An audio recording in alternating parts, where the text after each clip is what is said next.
This UG conference student, will now be recorded. या सर्वांचं मी मनपूर्वक स्वागत करतो। आमच्या आणि कॉलेजमध्ये आज जो दिली. मला विषय आयोजकांनी दिला आहे की वैद्यकीय व्यवसायातील औषधीकरण, म्हणजे वैद्यांनी आपल्याच क्लिनिकमध्ये, आपल्याच रुग्णालयामध्ये जे औषधीकरण करतात त्यामध्ये येणाऱ्या अडचणी, अशी या विषयाची थोडक्यात ओळख आहे। आणि तसं पाहिलं तर या विषयाची व्याप्ती जी आहे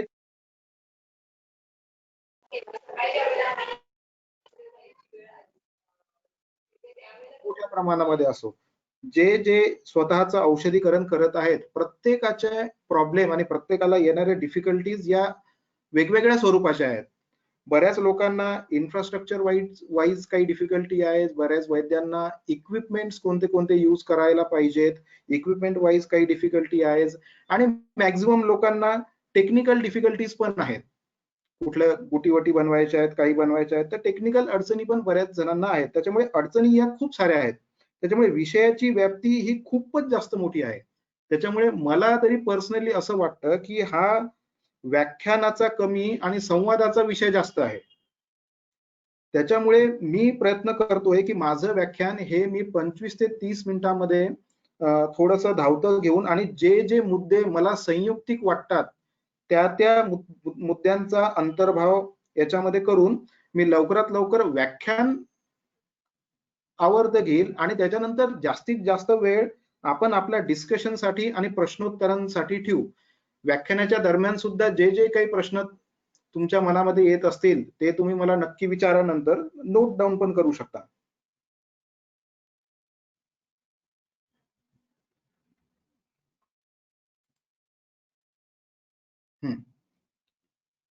बघा, आजच्या काळामध्ये आजचा जो सिनेरिओ चालू आहे सगळा, आजच्या पूर्ण काळामध्ये म्हणजे डोमेस्टिकली सुद्धा आणि ग्लोबली सुद्धा औषधींना एक खूपच जास्त अनन्यसाधारण महत्व आज आलेलं आहे। म्हणजे पूर्वी पण ते महत्व होतच, कारण आपल्याकडे पण जे चतुष्पाद सांगितलेले आहेत की वैद्य, रुग्ण, उपस्थाता आणि औषधी, याच्यामध्ये सुद्धा औषधी ह्या आहेत, त्याच्यामुळे महत्व पहिले पण होतं। पण आज औषधींचं महत्व इतकं जास्त वाढलेलं आहे की आता असं वाटायला लागलेलं आहे की चतुष्पादामध्ये सर्वात महत्वाचा पाद आता औषध आहे की काय। तसा आपल्या दृष्टीने वैद्य हा चतुष्पादामध्ये सगळ्यात महत्वाचा पाद आहे, पण आत्ताचा सिनेरिओ असं सांगतो की औषधापेक्षा, वैद्यापेक्षा जास्तही आता औषधाचं महत्व जास्त आहे की काय या चतुष्पादामध्ये।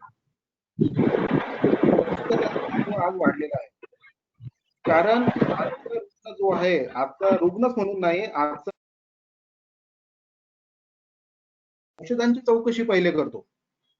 कारण आजचे प्रश्न बघा, आजच्या लोकांचे आणि आजच्या रुग्णांचे प्रश्न कसे असतात, त्यांचे प्रश्न असे बिलकुल नसतात आज की डायबिटीज साठी एखादा चांगला वैद्य आहे का, डेंग्यू साठी एखादा चांगला वैद्य आहे का, कोरोना बरा करणारा एखादा कोणी वैद्य आहे का। हे प्रश्न आजच्या रुग्णांचे नाही आहेत। आजच्या रुग्णांचे प्रश्न, आजच्या व्यक्तींचे प्रश्न काय आहे की डायबिटीज साठी आयुर्वेदामध्ये काही औषध आहे का, डेंग्यू साठी आयुर्वेदामध्ये काही औषध आहे का, कोरोना बरा होईल असं काही औषधावर काही काम झालंय का आयुर्वेदामध्ये, असं काही औषध एखादा आयुर्वेदामध्ये निघालंय का। आज रुग्णांचे प्रश्न जे आहे ते औषधी केंद्री जास्त आहे, वैद्य केंद्री प्रश्न रुग्णांचे आज जास्त नाही आहेत। आणि हा काळानुसार होणारा बदल आहे, आणि तो आपण थांबवू पण शकत नाही, आणि तो थांबवूही नाही। फक्त त्याला समर्पक सायंटिफिक उत्तर आपण शोधणं आवश्यक आहे। काळानुसार होणारे हे बदल आहेत, आणि त्याला आपण अगदीच पॉझिटिव्हली घेतलं पाहिजे, पॉझिटिव्ह अँगलनी घेतलं पाहिजे, आणि त्याला जे काही सायंटिफिक उत्तर वगैरे द्यायचे तेच आपण त्याला दिले पाहिजे। औषधांचं स्टँडर्डायझेशन इत्यादी गोष्टी आज खूपच जास्त महत्त्वाच्या झालेल्या आहेत। आयुर्वेदिक पॅरामीटर्स नुसार स्टँडर्डायझेशन आणि बाकी मॉडर्न पॅरामीटर्स ला अनुसरून सुद्धा स्टँडर्डायझेशन, दोन्ही स्टँडर्डायझेशनला आज खूपच जास्त महत्व आज आलेलं आहे। आणि हे महत्व का आलेलं आहे आज, कारण पहिल्याच्या काळी डॉक्टर स्वतःचे, वैद्य स्वतःचे औषध बनवायचा, त्यांनी बनवलेल्या औषधांवर वैद्याला स्वतःला सुद्धा विश्वास असायचा आणि रुग्णाला सुद्धा त्याच्यावर विश्वास असायचा। त्याच्यामुळे तिथे कुठे औषधांवर कोणी संशय घ्यावा अशी कंडिशन ही पहिले कधीच नव्हती। त्याच्यामुळे त्या काळी सुद्धा औषधींचं स्टँडर्डायझेशनला एवढं महत्व तेव्हा नव्हतं. हा, संहितेमध्ये औषधी कशा असाव्यात त्याचे स्टँडर्डायझेशन पॅरामीटर आपल्याकडे एकदम व्यवस्थित दिलेले आहेत. मग ते कुठल्या अवलेह कल्पना असो, भस्म कल्पना असो, गुटीवटी कल्पना असो, कुठल्याही असो, आयुर्वेदिक पॅरामीटर्स नुसार त्या कशा असल्या पाहिजेत याचे वर्णन आपल्याकडे पूर्ण व्यवस्थितपणे दिलेलं आहे. आणि स्टँडर्डायझेशनचा नेमका फायदा आपल्याला काय होतो? आपण स्वतः औषधी इज अ औषधी, मग ती आपण स्वतः बनवलेली असो, कंपनीनी बनवलेली असो, की अजून कोणी XYZ व्यक्तीने बनवलेली असो, कुठलाही रुग्ण किंवा कुठलाही व्यक्ती त्याला औषधी या एकाच व्याख्येखाली त्याला बघणार आहे. आणि औषधांकडून आपल्याला अपेक्षित काय आहे? की औषधाकडून आपल्याला अपेक्षित आहे रिप्रोड्युसिबिलिटी ऑफ द रिझल्ट्स. आणि स्टँडर्डायझेशन वगैरे या गोष्टींनी काय होतं की सगळ्यात चांगली अचिव्हमेंट जी होते ती म्हणजे रिप्रोड्युसिबिलिटी ऑफ द रिझल्ट्स. आज मॉडर्न मेडिसिन ज्या काही आहेत सगळे आयुर्वेदिक मॉडर्न मेडिसिन्स या फार्मास्युटिकली स्टँडर्डाइज आहेत. त्यांच्या सिद्धांतानुसार, म्हणजे मॉडर्न मेडिसिनचे जे काही सिद्धांत असतील, ट्रीटमेंटचे सिद्धांत, त्यांच्या सिद्धांतानुसार आणि त्यांच्या ट्रीटमेंट प्रोटोकॉलनुसार त्यांच्या औषधी पूर्णपणे स्टँडर्डाइज आहेत. आणि त्यामुळे रिप्रोड्युसिबिलिटी ऑफ द रिझल्ट त्यांच्यामध्ये 100% निश्चित आहे.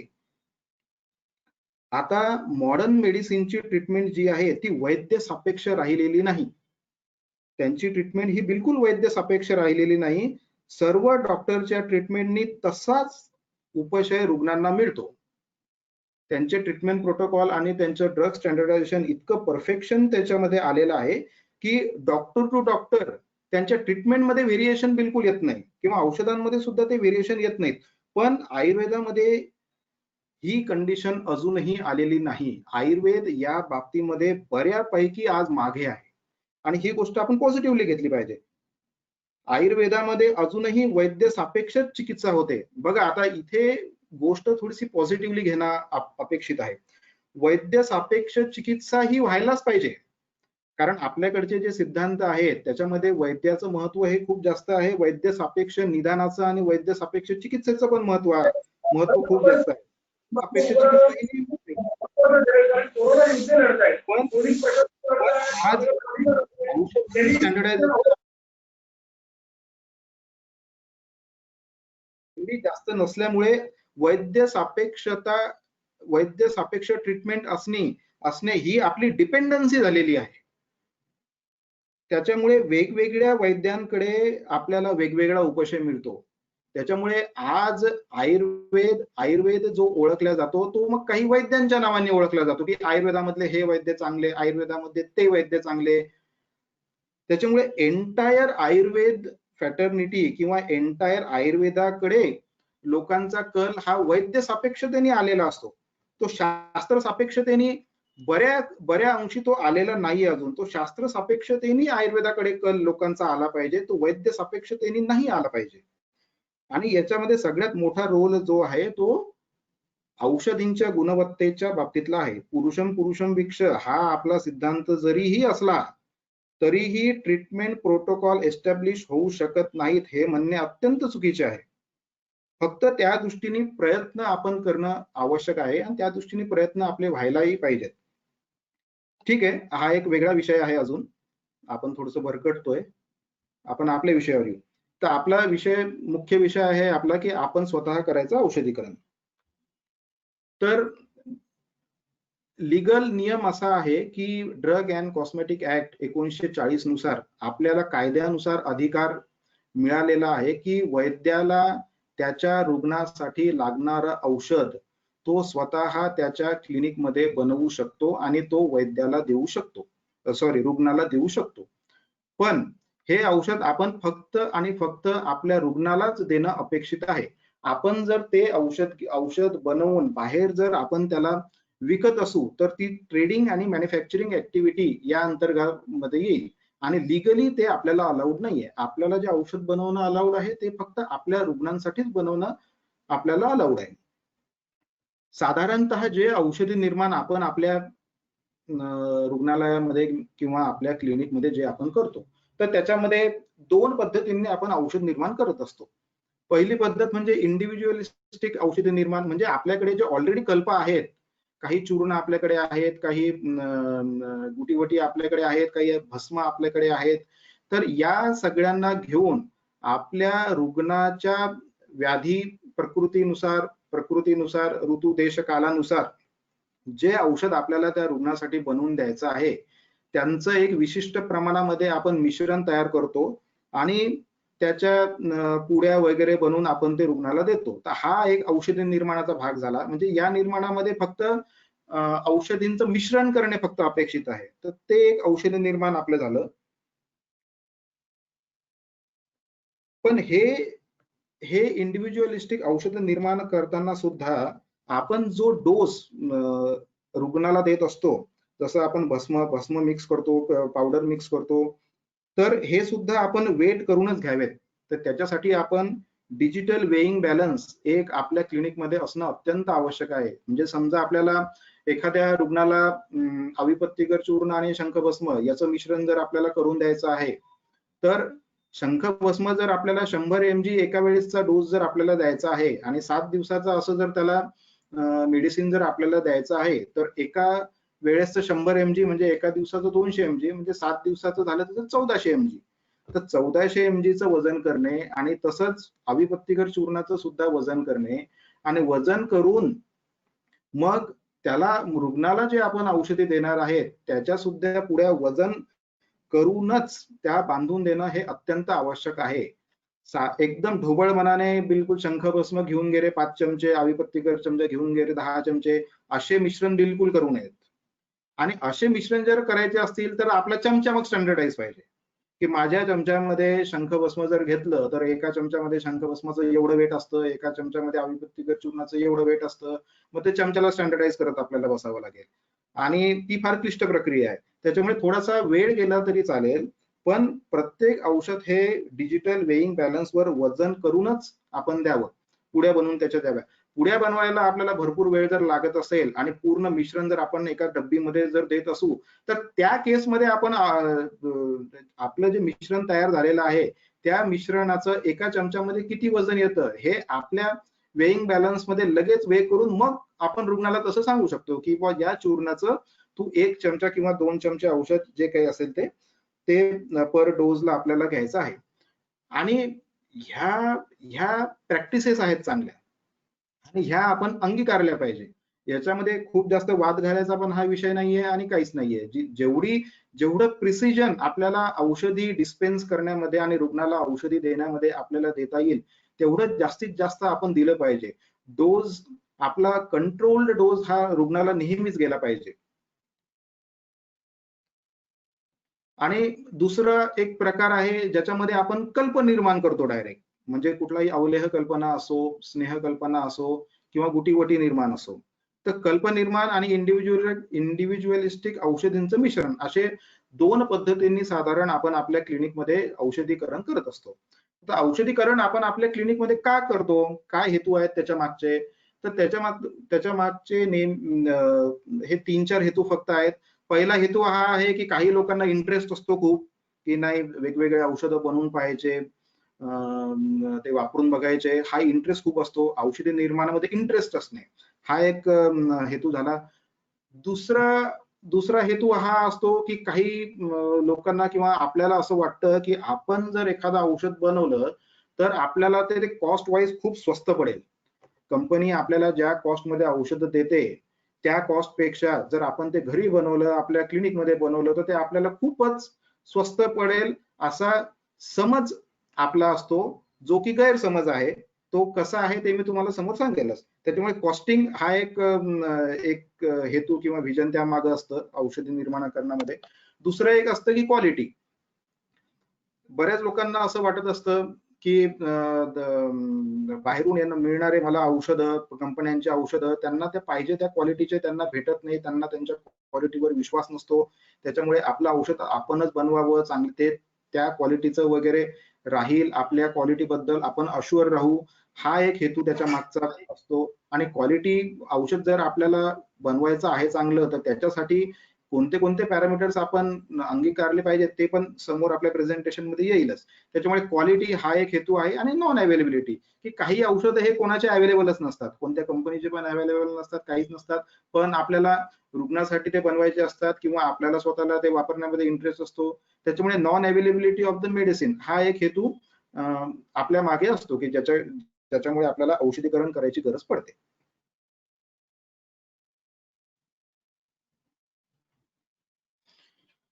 रसशाळा. आता आपल्याला जर आपल्या क्लिनिकमध्ये एखादं मिनी रसशाळा जर आपल्याला सेट करायची आहे, तर हे फक्त काही मुद्दे आहेत. हे काही मुद्दे फक्त मी तुम्हाला सांगतो, की एक एक बऱ्यापैकी ॲव्हरेज रसशाळा जर आपल्याला आपल्या क्लिनिकमध्ये सेट करायची आहे, एक साधारण 100-150 ते 200 स्क्वेअर फूट पर्यंत जागा जर आपल्याकडे असेल, तर फारच उत्तम. 100 ते 150 स्क्वेअर फूट जागा असणं आपल्याला अपेक्षित आहे. सगळ्यात मोठा फॅक्टर म्हणजे आपण एखादं औषध जर बनवत असू, कुठेही बनवत असू आपल्या क्लिनिकमध्ये वगैरे, तर सगळ्यात मोठा फॅक्टर औषधी निर्माणमध्ये अफेक्ट करणारा जो असेल, तर तो म्हणजे ह्युमिडिटी. ह्युमिडिटी ही कंट्रोल पाहिजे. रिलेटिव्ह ह्युमिडिटी, जिथे तुम्ही औषध निर्माण करता तिथली रिलेटिव्ह ह्युमिडिटी ही 50 पेक्षा जास्त नको. त्याच्यामुळे एक गोष्ट आपण प्रॅक्टिसमध्ये नेहमी आणावी, की ह्युमिडिटी मीटर्स वगैरे येतात मार्केटमध्ये. तर ते ह्युमिडिटी मीटर प्रत्येकाने आपल्या औषध निर्माण कक्षामध्येच नाही, तर जिथे आपण औषध डिस्पेन्स करतो रुग्णांना, जिथे आपण आपल्या औषधी स्टोअर करतो, जिथे आपण आपल्या इंडिव्हिज्युअलिस्टिक मेडिसिनचं मिक्सिंग करतो, तिथे सुद्धा त्या रूम मध्ये सुद्धा आपण एक ह्युमिडिटी कंट्रोल मीटर आपण एक लावायची प्रॅक्टिस अवश्य चालू करावी. आणि साधारण 50च्या वर ती ह्युमिडिटी जाऊ नये असा प्रयत्न करावा. म्हणजे त्या दृष्टीने आपल्याला कोणते दरवाजे चालू ठेवायचे आहेत, बंद ठेवायचे, आतमध्ये आर्द्रता किती आहेत वगैरे याचा अंदाज येईल. म्हणजे आपल्या आयुर्वेदाच्या भाषेत सांगायचं झालं तर त्या खोलीमधली आर्द्रता आणि आम्लता, वर्षा ऋतूमध्ये जो एक चिपचिपपणा वगैरे जो असतो, ती आम्लता वातावरणामधली आपल्याला कंट्रोल करणं फार आवश्यक असते. कारण या सगळ्या गोष्टींचा परिणाम तुमच्या स्टोअर केलेल्या औषधांच्या क्वालिटीवर सुद्धा होतो, आणि जे औषधी तुम्हाला बनवायची आहेत त्याच्या गुणवत्तेवर सुद्धा या ह्युमिडिटीचा परिणाम होतो. ह्युमिडिटी जास्त असली की तुमच्या मेडिसिन मध्ये मॉइश्चर जास्त येणार.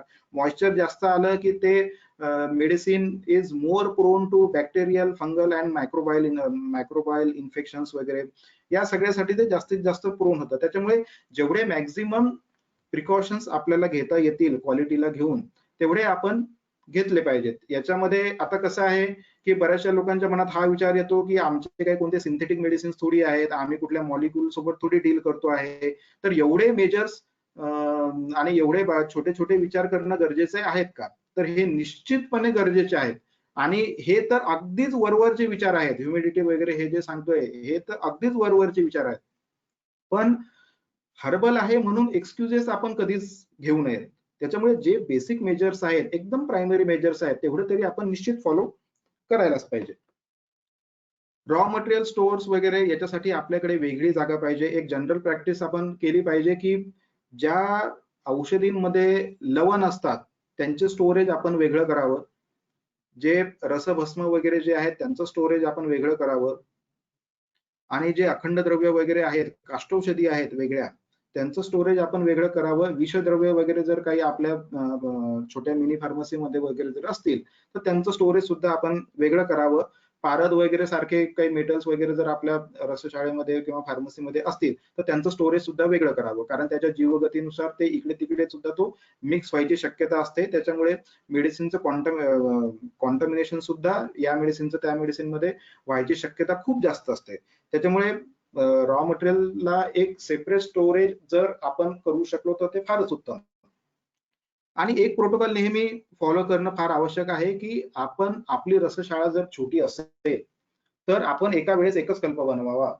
एका कोपऱ्यामध्ये शतावरी कल्प बनणं चालू आहे, एका कोपऱ्यामध्ये शंखवटीला भावना देणं सुरू आहे, आणि अजून एका कोपऱ्यामध्ये काहीतरी अजून वेगळं एखादी तेलाची सिद्धी सुरू आहे. तर हे असे खूप सारे कल्प एका वेळेस बिलकुल बनवू नयेत. एका वेळेस एकच कल्प बनवावा. आता आता ही फक्त एक प्रॅक्टिसचा आणि चांगल्या GMP आपण ज्याला म्हणतो, पुढे त्याचं एक्सप्लेनेशन येईलच. एक गुड मॅन्युफॅक्चरिंग प्रॅक्टिसेसचा हाच एक भाग आहे. याच्या मागचा उद्देश फक्त एवढा आहे की वेगवेगळ्या कल्पांचं कॉन्टॅमिनेशन जे की त्याच्या वेपर्सद्वारे होऊ शकतं, त्याच्या जीवगतीद्वारे होऊ शकतं, तर त्यांचे कॉन्टॅमिनेशन एक दुसऱ्या कल्पांना होऊ नयेत.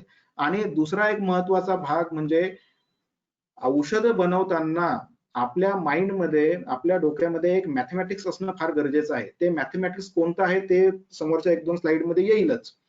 त्याच्यामुळे ते मॅथमॅटिक्स डिस्टर्ब होऊन जाईल आपलं, जर आपण खूप सारे कल्प एकाच वेळेस बनवू तर. आपल्याला त्याच्या कंपोजिशनला घेऊन, त्याच्या प्रोसेसिंगला घेऊन भरपूर सारे मॅथमॅटिक्स आपण करायला आवश्यक असतात. तर ते मॅथमॅटिक्स डिस्टर्ब होऊ नये म्हणून एका वेळेस शक्यतोवर एकच कल्प बनवावा आणि खूप जास्त हँड्स पण त्याच्यामध्ये नसावे. म्हणजे खूप जास्त कल्प असले की एकदा एकच माणूस मधातच काढा घोटायला गेला, मधातच काही तेलाला ढवळायला गेला, एवढे माल प्रॅक्टिसेस वगैरे त्याच्यामध्ये आपले होऊ शकतात. पाणी जे आपण वापरणार आहोत, मग ते अवलेहासाठी असो, काढा बनवण्यासाठी असो, इव्हन मी तर म्हणेल की पंचकर्मासाठी वगैरे जे आपण बस्ती वगैरे साठी जे काढे बनवतो, ते पाणी सुद्धा शक्यतोवर डीएम वॉटर असावं किंवा ऍटलीस्ट बॉइल्ड वॉटर तरी असावं. किंवा प्रत्येकाच्या घरामध्ये आरो वगैरे लागलेलं असतंच, क्लिनिकमध्ये सुद्धा आजकाल आरो असतातच. त्याच्यामुळे आरो वॉटर तरी असणं आवश्यक आहे.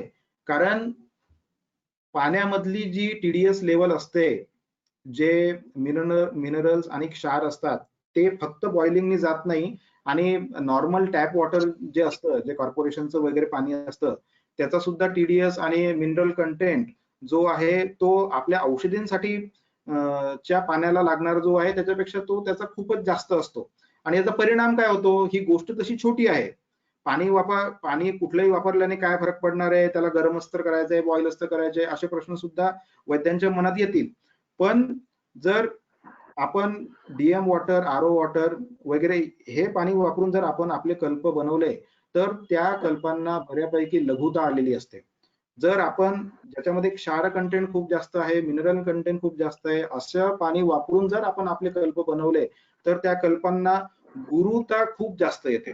तो च्यवनप्राश असतो किंवा काही असतो, गुरुता जास्त येते. आणि पंचकर्मासाठी पण हेच रूल आहेत. पंचकर्मासाठी काढे वगैरे बनवू, त्याच्यामध्ये पण क्षार आणि खूप मिनरल असणं आपल्याला तसंही अपेक्षित नाहीच आहे. त्याच्यामुळे आपण डीएम वॉटरच वापरावं. साधारण 20 लिटरची कॅन आपल्याला 35-40 रुपयाला एक सहज अवेलेबल होऊन जाते डीएम वॉटरची, किंवा आरो वॉटर तर आहेच.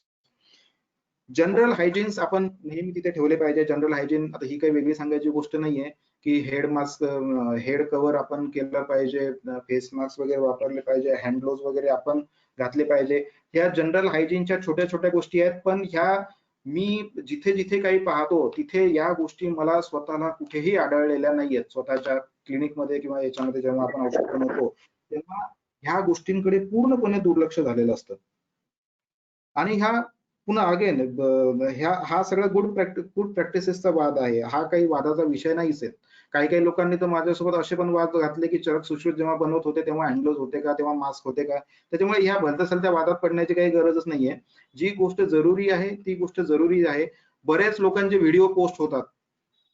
ऑक्टोबर नोव्हेंबर महिना आला, डिसेंबर महिना आला की खूप सारे फेसबुकवर व्हिडिओ येतात, च्यवनप्राश बनवतानाचे व्हिडिओ.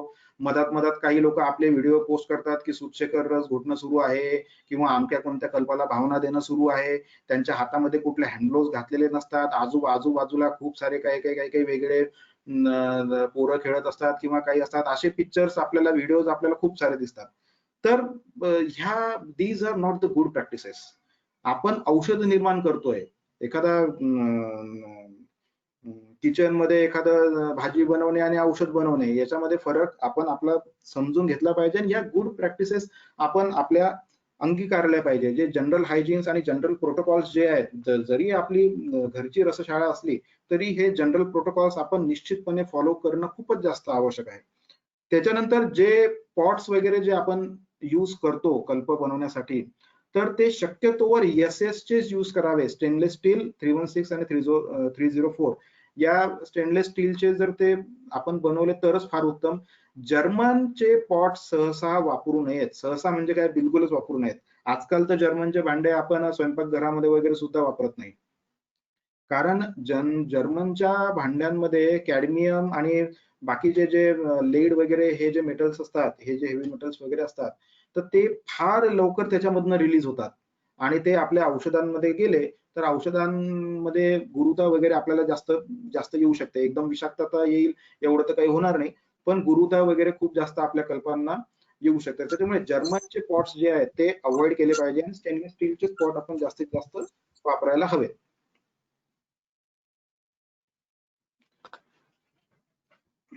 हे काही जनरल इक्विपमेंट्स आहेत. जर आपली छोटेखानी फार्मसी असेल, त्यातल्या त्यात ऍव्हरेज फार्मसी जर आपल्याला सेट करायची असेल आपली स्वतःची, तर हे काही इक्विपमेंट्स आहेत, हे आपल्याकडे असणं फार आवश्यक आहे. एक इंडस्ट्रियल मिक्सर येतं, कारण आपल्याला जडीबुटी वगैरे जर आपल्याला कुठली बारीक करायची आहे, तर एक साध्या घरगुती मिक्सर मध्ये तर होत नाही, की मिक्सर आपलं नेहमी नेहमी खराब होत असतं. तर इंडस्ट्रियल मिक्सर येतात, साधारण 15 ते 18 हजारापर्यंत एक खूप चांगल्या क्वालिटीचे इंडस्ट्रियल मिक्सर ग्राइंडर्स वगैरे येतात.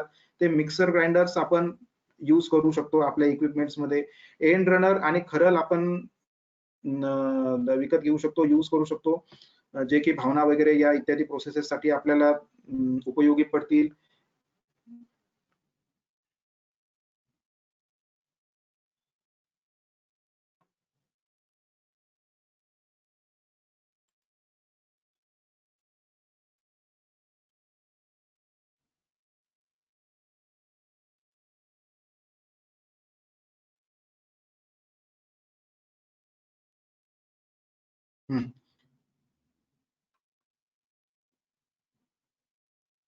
एंड रनर आणि खरल आपण यूज करू शकतो. एंड रनर्स वगैरे पण इझिली अवेलेबल होतात. साधारण 10 ते 15 केजी कॅपॅसिटीचे एंड रनर्स आपल्याला येतात आणि त्याच्यामध्ये खूप चांगली भावना आपल्याला दिली जाते.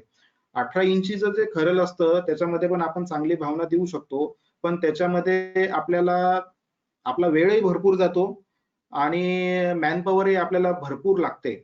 त्याच्यामुळे एंड रनर हा एक खूप चांगला ऑप्शन आहे. जर आपल्याला चांगल्या भावना जर द्यायची असतील तर. आम्ही एक अभ्यास असा पण केला होता आमच्या फार्मसीमध्ये, की खरल मधल्या भावना आणि एंड रनर मधल्या भावना यांचा आम्ही कंपॅरेटिव्ह एक स्टडी केला होता. त्याच्यामध्ये आम्हाला असं आउटपुट मिळालं की 8 hours ऑफ भावना इन 18 इंची खरल is exactly equivalent to 3 hours of भावना इन एंड रनर.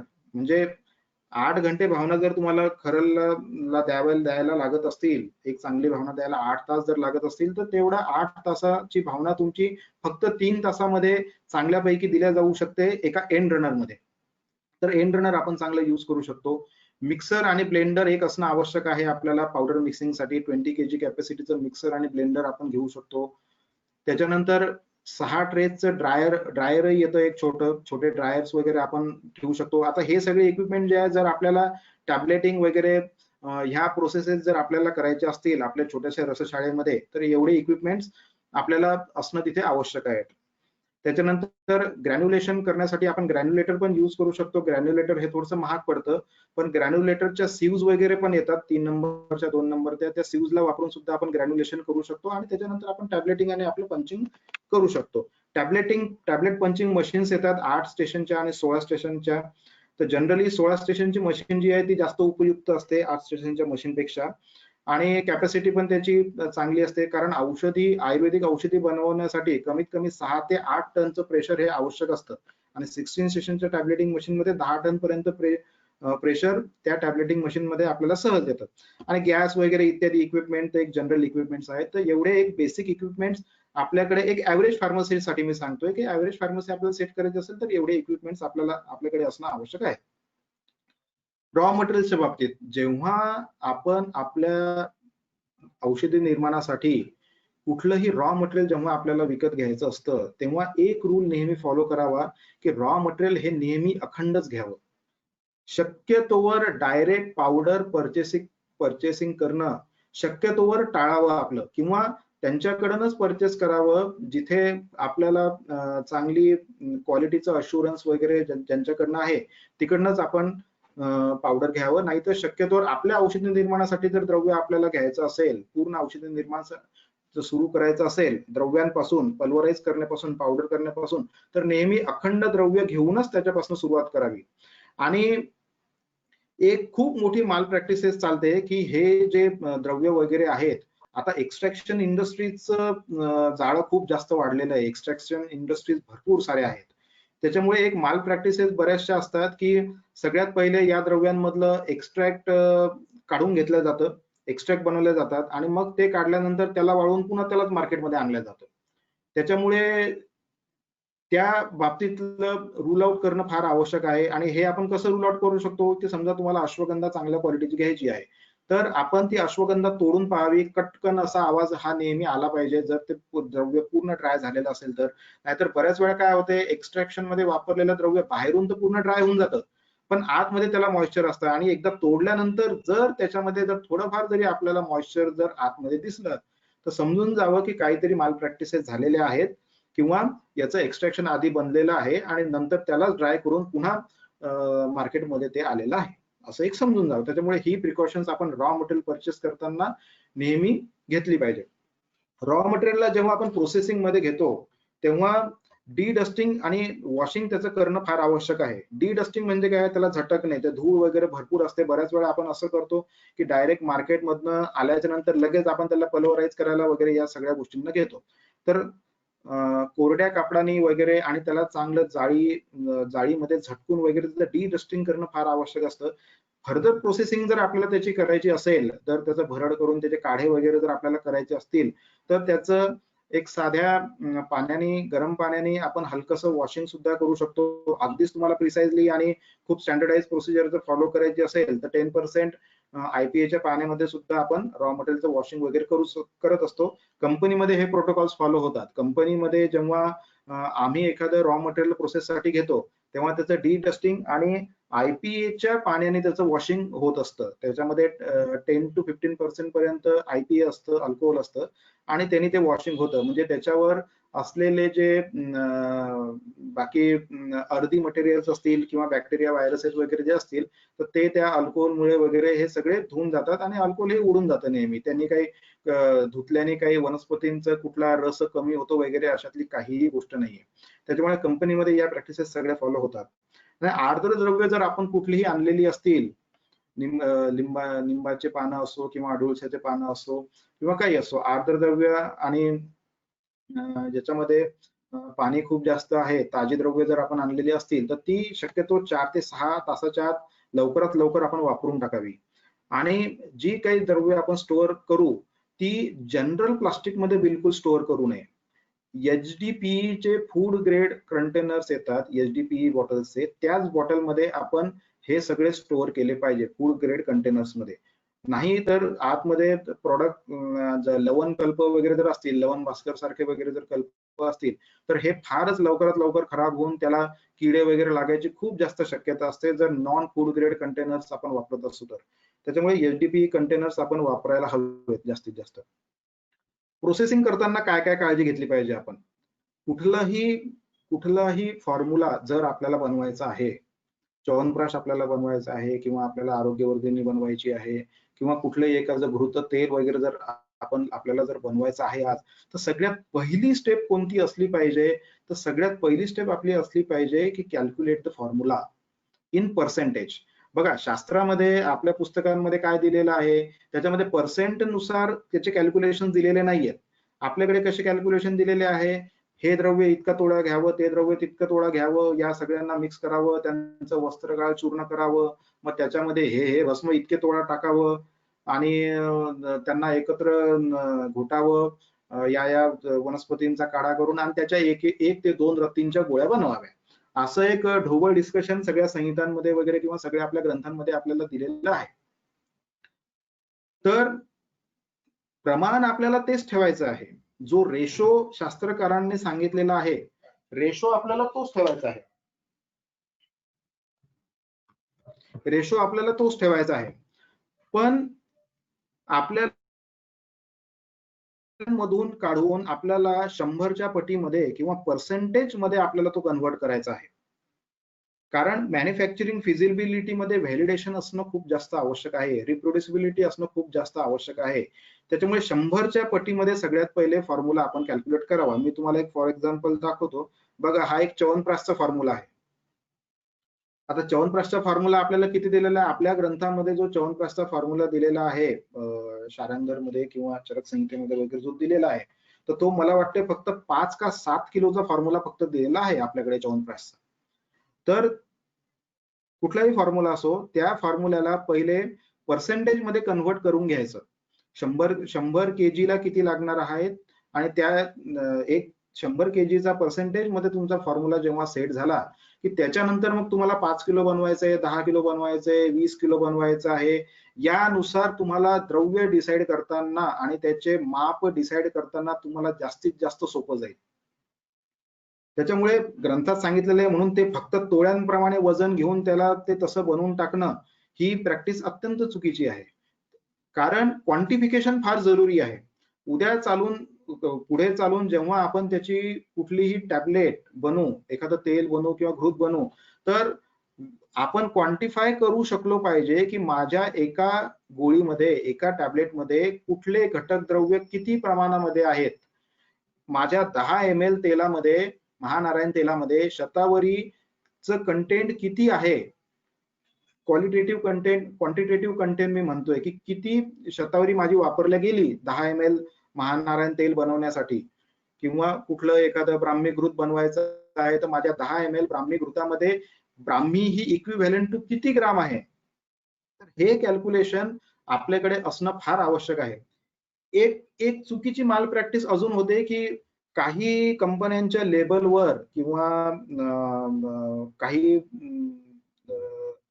थेरपेटिक इंडेक्सेस मध्ये म्हणा किंवा अजून जे काही जण फॉर्म्युलेशन जे डिराईव्ह करतात ते पार्ट्स मध्ये करतात की आवळा त्रिफळ्यामध्ये आवळा 1 पार्ट, बेगडा 1 पार्ट, हिरडा 1 पार्ट असे फॉर्म्युलेशन लिहिलेले असतात त्याच्यामध्ये. आता हे त्रिफळा हे खूप छोटं फॉर्म्युलेशन झालं. जर खूप मोठं फॉर्म्युलेशन जेव्हा असेल आणि ते पार्ट मध्ये लिहिलेलं जर असेल तर ती सुद्धा खूप चांगली प्रॅक्टिसेस नाहीये. कारण पार्ट मध्ये जेव्हा आपण एखादं फॉर्म्युलेशन डिस्क्राईब करतो तेव्हा सुद्धा आपल्याला कुठलीच आयडिया येत नाही की नेमकं एका पर्टिक्युलर मानामध्ये काही ml मध्ये किंवा ईच टॅबलेट मध्ये तो नेमकं किती mg किंवा किती ग्राम ते असणार आहे याची कल्पना आपल्याला बिलकुल येत नाही. त्याच्यामुळे शक्यतोवर प्रयत्न करावा की फॉर्म्युलेशन हे नेहमी सगळ्यात पहिले पर्सेंटेज मध्ये डिराईव्ह करावं आणि त्याच्यानंतरच समोरच्या प्रोसेसिंग वगैरे आपण सुरू कराव्यात. त्याच्यानंतर ओव्हरेजेस सुद्धा आपल्याला कॅल्क्युलेट करणं फार आवश्यक आहे. बघा आता प्रोसिजर्स मध्ये वगैरे आपल्या काय दिलेलं आहे, काही काही याचं की एक 4, 5, 6 द्रव्य जे काही आपल्याला दिलेले असतील की ग्रंथामध्ये असं दिलेलं आहे की हे द्रव्य घेणे, त्यांचं चूर्ण करणे, वस्त्रगाळ चूर्ण करणे, त्याच्यामध्ये हे भस्म मिळवून मिक्स करणे आणि त्याच्या गुटी वगैरे बनवणे. तर आता आपल्याला जर प्रमाण जर तेच ठेवायचं असेल, म्हणजे समजा माझं एक फॉर्म्युलेशन आहे आवळा, हिरडा, बेडा आणि लोहभस्म, असं समजा माझं एखादं फॉर्म्युलेशन आहे. त्याच्यामध्ये मला आवळा, हिरडा, बेडा हे प्रत्येकी 50-50-50 ग्रॅम घ्यायचे आहे आणि लोहभस्म समजा मला 10 ग्रॅम घ्यायचं आहे. असं जर माझं फॉर्म्युलेशन असेल आणि जर मी अखंड आवळा, हिरडा, बेहडा 50 ग्राम घेतला आणि त्याचं पावडर केलं तर त्याच्यामध्ये मला कमीत कमी 15 ते 20% हा लॉस होणारच आहे. म्हणजे जिथे तुम्हाला 50-50-50 म्हणजे 150 ग्रॅम त्रिफळा चूर्णामध्ये तुम्हाला 10 ग्रॅम लोह भस्म मिक्स करायचं होतं, तर ते 150 ग्रॅम अखंड त्रिफळाचा तुम्हाला त्रिफळा भेटणार आहे 110 ते 120 ग्रॅम. म्हणजे तुमचं इथे प्रमाण डिस्टर्ब झालं. म्हणजे जे ग्रंथकारांनी जे प्रमाण सांगितलेलं आहे ते प्रमाण तुमचं डिस्टर्ब झालं. त्याच्यामुळे कधी पण जेव्हा आपल्याला स्वतःचं मॅन्युफॅक्चरिंग करायचं आहे आणि जे द्रव्य आपल्या फॉर्म्युल्यामध्ये वर्णन केलेली आहेत त्याचं जर आपल्याला चूर्ण वगैरे जर करायचं असेल तर नेहमी 10 ते 15% द्रव्य जास्त घेऊन ऍज ए ओव्हरेजेस जास्त घेऊन मगच त्याची फर्दर प्रोसेसिंग वगैरे आपण करावी. पाकद्रव्य वगैरे यांचे पण आपण कॅल्क्युलेशन्स आपण व्यवस्थित केले पाहिजे. आता ते कसे केले पाहिजे, समजा आपल्याला च्यवनप्रकाश बनवायचं आहे, तिथे आपण साखर घेतो, साखरेमध्ये काढ्यामध्ये आपण साखर टाकून त्याचा पाक करतो. तर साधारण बघा 100 किलो साखरेचा जर आपल्याला बिंदू पाक किंवा 1 तारी 2 तारी पाक जर आपल्याला करायचा आहे तर साधारण 25 ते 30% त्याचं वजन नंतर वाढतं. त्याच्यामुळे हे कॅल्क्युलेशन सुद्धा आपण कन्सिडर करणं खूप जास्त आवश्यक आहे की कोणत्या प्रोसेसनी किती वेट त्याच्यामध्ये ऍड होणार आहे भावना द्रव्य वगैरेंनी खूप जास्त वेट त्याच्यामध्ये ऍड होत नाही. पण जेव्हा आपण च्यवनप्राश मध्ये जसं काढ्यामध्ये आपण पाक करतो, तर त्या काढ्यांचा घन शेवटी बनतो, त्या घनाचं वेट ऍड होतं. पण भावना द्रव्यांचं एक 10% पेक्षा 5 ते 10% पेक्षा जास्त वेट तुमच्या कल्पामध्ये ऍड होत नाही भावना द्रव्यांचं. त्याच्यामुळे ओव्हरेजेस आपण कॅल्क्युलेट केलेच पाहिजे. त्याच्यानंतर सिक्वेन्स ऑफ प्रोसेसिंग. आपल्याला जर एखादं कल्प बनवायचा आहे, त्या कल्पामध्ये आवळा, हिरडा, बेडा आहे, सुंठ, मिरे, पिंपळी आहे, वत्सनाभ आहे, टंकन आहे, एवढे सारे द्रव्य जर आपल्याकडे आहेत, तर सिक्वेन्स ऑफ प्रोसेसिंग इथे खूप जास्त महत्वाची आहे. आता इथे वत्सनाभ आणि टंकन हे पण जर तुमच्या फॉर्म्युलेशन मध्ये असतील, तर ग्रंथकारांना अपेक्षित हे आहे की वत्सनाभाचा अँटीडोट टंकन आहे, त्याच्यामुळे या दोघांचं मिक्सिंग पहिले होणं अपेक्षित आहे. त्याच्यामुळे हा कल्प जर तुम्हाला बनवायचा आहे, तर सगळ्यात पहिले वत्सनाभ आणि टंकन या दोघांचं पहिले मिक्सचर करून घ्यावं. आवळा, हिरडा, बेडा आणि सुंठ, मिरे, पिंपळी हे सगळे तुमच्या कल्पामध्ये जर असतील, तर सगळ्यांना एकत्र करून त्यांचं पावडर करू नये. आवळा, हिरडा, बेड्यांचं पावडर पहिले करावं, त्रिफळाचं, सुंठ, मिरे, पिंपळीचं पावडर करावं आणि नंतर या दोन पावडरला मिक्स करावं. त्याच्यामुळे हा सिक्वेन्स ऑफ प्रोसेसिंग सुद्धा खूप जास्त महत्वाचा आहे. सिक्वेन्स ऑफ प्रोसेसिंग जर तुम्ही फॉलो केली नाही, तर औषधांचे गुणधर्म सुद्धा तुम्हाला ते बदललेले दिसू शकतात. आता हे एकदम डोळ्यांनी दिसणारे नाहीयेत, पण हे निश्चितपणे याचा परिणाम हा होतो. पंचभौतिक औषधी निर्माण वगैरे जे होतात, त्याच्यामध्ये हा सिक्वेन्स बऱ्यापैकी फॉलो केला जातो. माझ्याकडे सुद्धा जवळपास 25 ते 30 पंचभौतिक डॉक्टरांचा ग्रुप आमच्यासोबत अटॅच आहे. त्यांना आम्ही पण पंचभौतिक औषधे बनवून देतो आणि त्यांचे पण सिक्वेन्सेस वगैरे असे व्यवस्थित फॉलो असतात. त्याच्यामुळे आपणही आपल्या छोट्या रस शाळेमध्ये जर आपल्याला काही प्रोसेसिंग वगैरे करायचे असतील, तर ह्या सिक्वेन्सेस आपण फॉलो केलेल्या चांगल्या आहेत. त्याच्यानंतर भावना जेव्हा आपण देतो, तेव्हा मी तुम्हाला सांगितलंच की आपण खरलमध्ये सुद्धा भावना देऊ शकतो आणि आपण आपल्या एंड मध्ये सुद्धा भावना देऊ शकतो. तर भावना जेव्हा आपण देतो, तर एक प्रॅक्टिस आपण सुरू करू शकतो की ज्या द्रव्यांची आपल्याला भावना द्यायची आहे, त्या द्रव्यांमध्ये कमीत कमी एक प्रहर पर्यंत 3 ते 4 तास पर्यंत आपण त्या द्रव्याला भिजत ठेवू शकतो आणि नंतर भावना देऊ शकतो. आणि भावना देताना प्रेशर, मोशन आणि फ्रिक्शन या तिन्ही गती असणं खूप आवश्यक आहे. ह्या 3 गती जर असतील तरच तुमच्या भावना चांगल्या होतील. नाहीतर म्हणायला असं होईल की आम्ही 2 दिवस 3 दिवस घोटलं आणि ऍक्च्युअल प्रेशर आणि फ्रिक्शन जे व्हायचंय ते अत्यंत कमी वेळा होईल. कारण जेव्हा आपण भावना द्यायला बसतो, तेव्हा पहिले 5 ते 10 मिनिटं आपला जोर चांगला असतो ते घोटण्यामध्ये, नंतर हळूहळू तो कमी होऊन जातो आणि साधं फक्त मोशन्स आणि हे फक्त होत राहतात. त्याच्यामुळे त्या भावनेला नुसतं ढवळून दिलेल्या भावनेला काहीही महत्व नाहीये. तिथे प्रेशर, मोशन आणि फ्रिक्शन या तिन्ही गोष्टी भावनेमध्ये असणं खूप जास्त आवश्यक आहे. आणि एंड रनर सारखे इक्विपमेंट जर आपण यूज केलं, तर तिथे हे आस्पेक्ट जे आहेत ते आपले चांगले सॅटिस्फाय होऊ शकतात. कंपनीमध्ये दिलेल्या भावना आणि घरगुती दिलेल्या द्रव्यांना भावना याच्यामध्ये जो फरक पडतो, तो नेमका हाच फरक पडतो. कारण कंपनीमध्ये जे एंड रनर्स आणि जे काही व्हर्टिकल खरल्स वगैरे हे जे इक्विपमेंट्स असतात, त्याच्यामध्ये ह्या तिन्ही गोष्टी व्यवस्थित फॉलो होतात.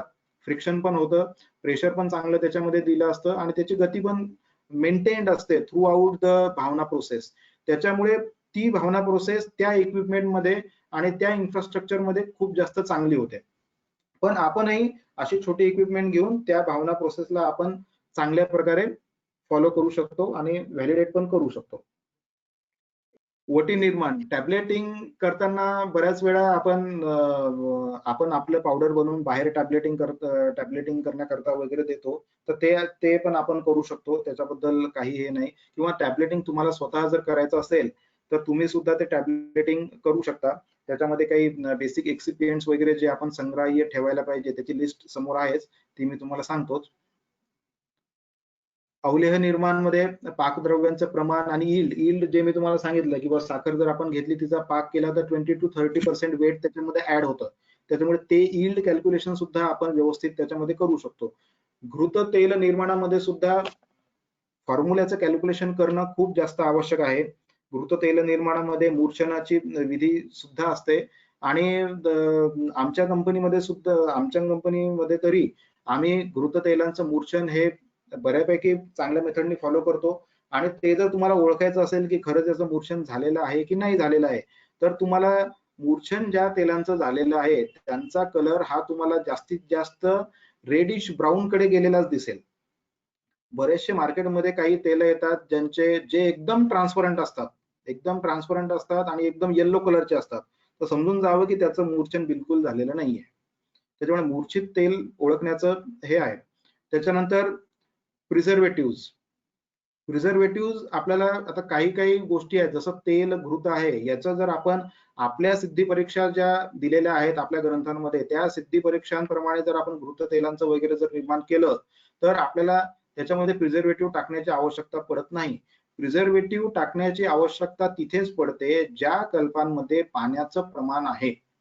पाणी आहे म्हणजे that is prone to contamination, आणि तिथे तुम्हाला प्रिझर्वेटिव्ह टाकणं आवश्यक असतात. आणि preservative are bacteriostatic, preservative are not बॅक्टेरियोसाइडल.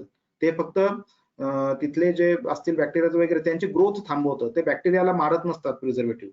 त्याच्यामुळे हे प्रिझर्वेटिव्ह जे आहेत ते फार्मास्युटिकली इनर्ट असतात. त्याच्यामुळे हा एक खूप मोठा गैरसमज आहे की प्रिझर्वेटिव्ह टाकल्याने त्या औषधींचं आणि त्या द्रव्यांच्या गुणधर्मांमध्ये काहीतरी फरक पडेल, त्याच्या रसांमध्ये काहीतरी फरक पडेल. तर हे काही तितकंसं खरं नाहीये, त्यांनी काहीही होत नाही. उलट प्रिझर्वेटिव्ह टाकल्याने आपलं जे आहे औषधींची सवीर्यता अवधी वगैरे ती आपल्याला चांगली अचीव्ह व्हायला याच्यामुळे मदतच होते आपल्याला प्रिझर्वेटिव्ह. च्यवनप्रकाशच्या फॉर्म्युलेशनचं मी तुम्हाला सांगितलं आधी. हे एक आरोग्यवर्धिनीचं फॉर्म्युलेशन आहे. याच्यामध्ये पण सुद्धा बघा की आपल्याला ग्रंथामध्ये तोळ्यानुसार दिलेलं आहे. इथे आपण त्याला ईच टॅबलेट प्रमाणे आणि 100 kg प्रमाणे आपण त्याला कन्वर्ट केलेलं आहे. एकदा तुमचा हा पर्सेंट मध्ये फॉर्म्युला तुमचा रेडी झाला की समोर तुम्हाला 5 किलो बनवायची असेल, 10 किलो बनवायची असेल, 20 किलो बनवायची असेल, त्या हिशोबाने मग तुम्हाला त्याचे कॅल्क्युलेशन्स करणं तुम्हाला जास्तीत जास्त सोपं जाऊ शकतं. सहज बनवण्यायोग्य कल्प कोणते कोणते आहेत आपल्या क्लिनिकमध्ये, तर स्नेहकल्प आपण आणि हे कल्प मी तुम्हाला हे सांगतोय की ज्याच्यामध्ये जास्तीत जास्त हीट प्रोसेस इन्व्हॉल्व आहे, तेच कल्प आपण सहसा बनवायला पाहिजेत किंवा ते बनवायला आपल्याला सोपे आहेत.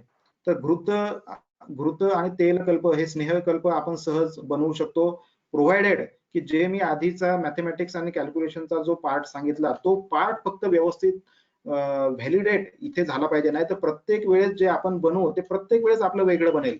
च्यवनप्रकाशही आज बरेचसे वैद्य च्यवनप्रकाश बनवत असतील, पण प्रत्येकाचा अनुभव हा असेल की प्रत्येक वेळेस च्यवनप्रकाश काहीतरी वेगळं बनतं.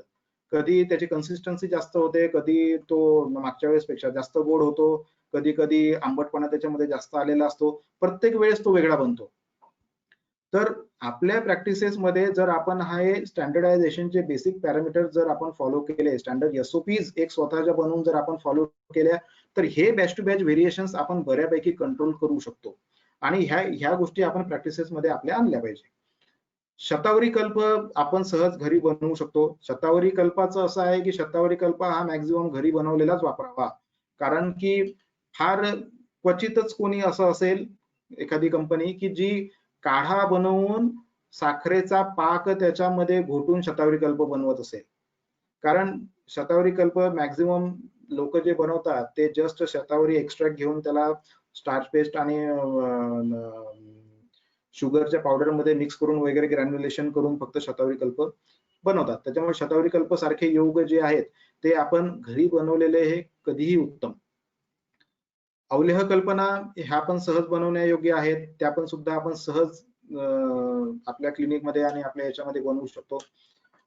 संधान कल्पना, संधान आणि हे कल्प असे आहेत की जो कॉस्टिंग वाला जो आपला उद्देश आहे की औषध निर्मिती मधला की आपल्याला कंपनीपेक्षा स्वस्त पडलं पाहिजे, हा जो आपला उद्देश आहे, हा उद्देश निदान या कल्पांमध्ये तुमचा सॅटिस्फाय होऊ शकतो.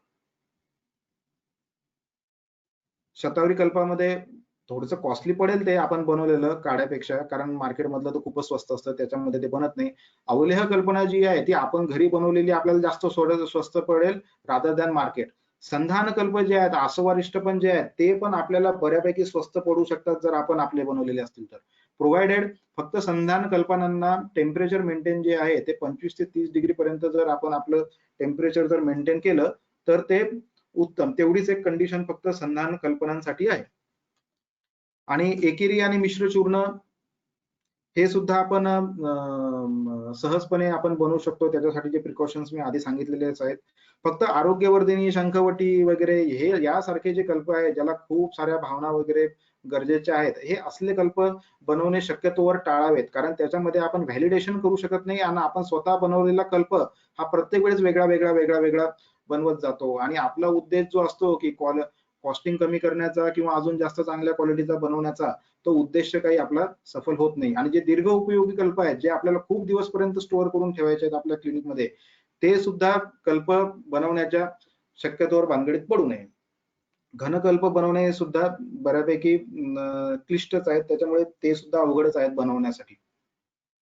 आणि घनकल्प सुद्धा आम्ही आमच्या घनकल्पांबद्दल सांगतो की आम्ही जे आमचे घनकल्प बनवतो त्याच्यामध्ये आम्ही 75% आमचा घन आणि 25% त्याचं फाईन पावडर असं मिक्स करून आम्ही बनवत असतो. आणि याचा मागचा उद्देश हा आहे की घन बनवताना जे काही घटक द्रव्यांचा लॉस होतो, फायबरचा जो काही लॉस होतो, तो लॉस तुम्ही अखंड द्रव्यांचं चूर्ण जर वापरून ते त्याच्यामध्ये ऍड केलं तर तो लॉस त्याच्यामध्ये भरून निघतो.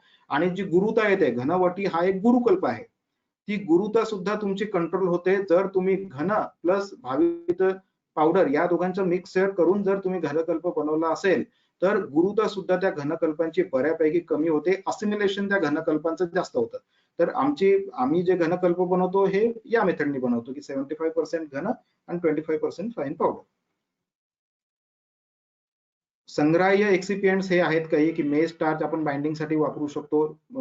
शुगर आणि मधू हे आपण बाइंडिंगसाठी वापरू शकतो. मायक्रोक्रिस्टलाइन सेल्युलोज येतं, हे पण आपण ऍज ए बाइंडर म्हणून आणि ऍज ए डायल्युएंट म्हणून वापरू शकतो. डीसीपी, डायकॅल्शियम फॉस्फेट, आता बऱ्याचशा कल्प असे असतात जसं आपल्याला टॅब्लेटिंग करायचं आहे तर त्याच्यामध्ये हार्डनेस येत नाही. लवण ज्या कल्पांमध्ये जास्त आहे, ज्याच्यामध्ये उडनशील तेल वगैरे, जायफळ, लवंग यासारखे, कापूर यासारखे घटक द्रव्य जर जास्त आहेत तर या द्रव्यांच्या बाइंडिंगचा खूप जास्त प्रॉब्लेम येतो. तर तिथे आपण एक डायल्युएंट म्हणून आणि व्हॉल्यूम मेकर म्हणून आपण डायकॅल्शियम फॉस्फेटचा आपण तिथे उपयोग करू शकतो. आणि टॅब्लेटिंग मशीन मध्ये वापरण्यासाठी टाल्क आणि मॅग्नेशियम स्टिरेट फ्री फ्लोईंग साठी आपण तिथे उपयोग करू शकतो त्यांचा. कंपनीमध्ये काय असेट्स असतात, तर कंपनीमध्ये जीएमपी बद्दल मी तुम्हाला सांगितलंच आहे. आता मी 1-2 स्लाइड मध्ये हे संपून टाकतो, मग आपण आपलं बोलू. तर जीएमपी म्हणजे काय आहे की ह्या ज्या एसओपी आणि व्हॅलिडेशन रिलेटेड या ज्या प्रॅक्टिसेस असतात त्याच म्हणजे जीएमपी, गुड मॅन्युफॅक्चरिंग प्रॅक्टिसेस. आणि ह्या company with respect to documentation, with respect to process, ह्या सगळं ज्या कंपन्या फॉलो करतात त्याच कंपन्या म्हणजे जीएमपी सर्टिफाईड कंपन्या.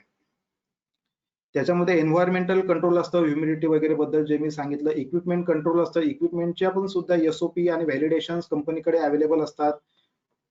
प्रत्येक गोष्टीची एसओपी असते, कंपनीमध्ये एंट्री कशी करायची, या एसओपी पासून प्रत्येक इक्विपमेंट हँडल कसं करायचं, त्याची स्टँडर्ड ऑपरेटिंग प्रोसिजर ही असते. आणि एकदा एक कल्प बनवला, त्याची एसओपी सेट झाली की एसओपीचा अर्थ असा आहे की ती एसओपी लेमॅनच्या जरी हातात पडली तरी तो तसाच कल्प बनवेल, त्याच क्वालिटीचा कल्प बनेल ज्या क्वालिटीचा प्रोडक्शनच्या वैद्यांनी किंवा प्रोडक्शनच्या माणसांनी बनवलेला असेल.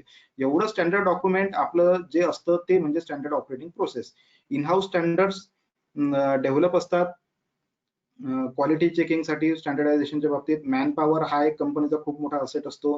रिप्रोड्युसिबिलिटी ऑफ द बॅचेस हा एक कंपनीचा असेट असतो.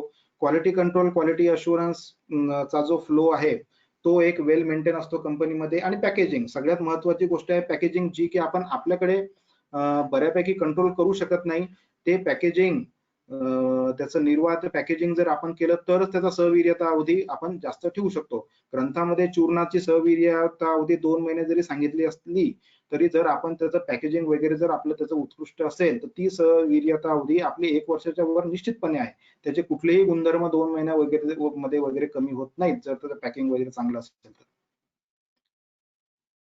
कंपनीचे खूप सारे एमआर आपल्याकडे येतात, तर त्या कंपनीची औषधीची गुणवत्ता कशी तपासायची, कंपनी चांगली की वाईट, त्यांची औषधं चांगली की वाईट हे कसे तपासायचे, याचे सुद्धा आपल्याला खूप सारे प्रश्न आपल्या मनामध्ये असतात. तर कंपनीची गुणवत्ता जी आहे ती 2 गोष्टींनी तपासावी. एक तर तिच्या औषधींची गुणवत्ता जी की फिजिकल पॅरामीटर्सनी आपण तपासतो. टॅबलेटचं हार्डनेस वगैरे कसं आहे, फ्रायबिलिटी वगैरे कशी आहे, रंगरूप वगैरे जे काही पंचभौतिक परीक्षण असतं ते एक, आणि टेक्निकल डॉक्युमेंट्स एमआर जो तुमच्याकडे घेऊन येतो, व्हिज्युलेट घेऊन येतो, एलबीएल घेऊन येतो, हे टेक्निकल डॉक्युमेंट्स त्याचे किती आयुर्वेदिक ओरिएंटेड आहे, किती टेक्निकल आहे, याच्यावरून सुद्धा आपण कंपनीची गुणवत्ता आणि कंपनीची औषधी गुणवत्ता ही आपण निश्चितपणे तपासली पाहिजे. ऍटलिस्ट आपण रॅशनॅलिटी बिहाइंड द कंपोजिशन हे तरी आपण त्या कंपनीच्या कंपोजिशनचं आपण निश्चितपणे चेक केलं पाहिजे, आणि त्या बाबतीतले डॉक्युमेंटेशन तरी आपण एमआर कडे किंवा यांच्याकडे आपण निश्चितपणे मागितले पाहिजेत. नाहीतर काहीतरी बऱ्याच वेळा तुम्ही बघता की एमआर चे प्रेझेंटेशन असे असतात, अँटी इन्फ्लेमेटरी, अनाल्जेसिक वगैरे अननेसेसरी क्लेम्स त्या व्हिज्युलेट मध्ये केलेल्या असतात, ज्याला काही बॅकअपही नसतं आणि ज्याची रॅशनॅलिटी सुद्धा आपल्याला न पटणारी अशी असते. त्याच्यामुळे व्हिज्युलेट, एलपीएल हे डॉक्युमेंट निश्चितपणे तपासावेत. आणि काही एक्झाम्पल पण मी तुम्हाला देतो कसे व्हिज्युलेट असले पाहिजे तसे. कॉस्टिंग चा जो इश्यू आहे तोही एक खूप मोठा इश्यू आहे की कॉस्टिंग आपण औषध बनवलं तर कॉस्टिंग आपण वाचवू शकतो, अशातला पण काही विषय तो नाहीये. कारण जनरली कंपनी टू कंपनी जे कॉस्टिंग मध्ये फरक पडतो तो पण एक खूप मोठा इश्यू आहे. की बघा, मॅनपॉवर जर बघितली तर युपी बिहार कडे जी आहे ना, ही मॅनपॉवर ही प्रचंड स्वस्त आहे. त्याच्यामुळे युपी बिहार कडचे मेडिसिन इकडच्या मेडिसिन पेक्षा 10 ते 20% स्वस्त असणं हे अपेक्षित आहे. पण ट्रिमेंडस फरक जर प्राइस मध्ये असेल तर तो निश्चितच संशय करण्यासारखा तो आहे. कारण की जनरल रेट जे आहेत गुगुळाचे किंवा जे काही रेट असतील ते ऑल ओव्हर द इंडिया ते 10-15% फरकाने फक्त व्हॅरी होतात. ते ट्रिमेंडसली बिलकुल व्हॅरी होत नाही. महाराष्ट्रामध्ये गुगुळ काहीतरी 1500 रुपये किलोला भेटतो, आणि काश्मीरमध्ये तो एकदम 500 रुपये किलोला भेटतो. एवढं व्हेरिएशन कुठेही नाहीये. त्याच्यामुळे जे अगदी स्वस्त आणि हे देतात, 600 रुपये 700 रुपये किलो गुगुळ देणाऱ्या सुद्धा कंपन्या आहेत. तर आपण स्वतः सुद्धा अनालाइज त्याचं करू शकतो. 1000-1200 रुपये पर किलो मध्ये आरोग्यवर्धिनी देणाऱ्या सुद्धा कंपन्या आहेत. तर आपण स्वतः ते अनालाइज करू शकतो की हे कसं पॉसिबल आहे म्हणून. तर हे बिलकुल पॉसिबल नाहीये. खूप जास्त variation company to company pricing मध्ये येत नाही. आणि फिजिकल पॅरामीटर्स आपण चेक करू शकतो, कलर्स वगैरे.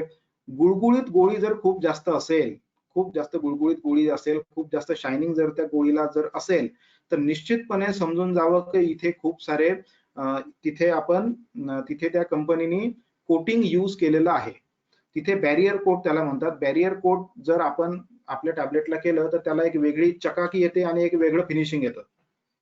ऍक्च्युली हे करण्यामध्ये वाईटही काही नाहीये.